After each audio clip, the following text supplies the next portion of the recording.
ಮೈಸೂರು ದಸರಾದಲ್ಲಿ ಬಳಸುವ ಅಂಬಾರಿಯು ಎಷ್ಟು ಕಿಲೋಗ್ರಾಂ ಚಿನ್ನದಿಂದ ಮಾಡಲ್ಪಟ್ಟಿದೆ?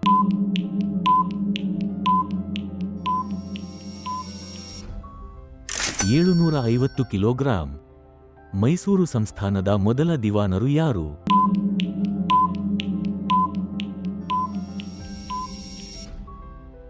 Sir C Rangacharlu. ಮೈಸೂರು ಸಂಸ್ಥಾನದ ಮೊದಲ ಒಡೆಯರ್ ಯಾರು?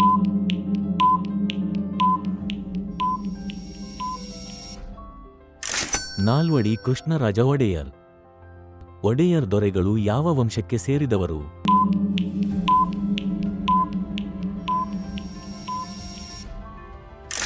ಯದುವಂಶ. ಪ್ರಸ್ತುತ ಮೈಸೂರಿನ ಒಡೆಯರು ಯಾರು?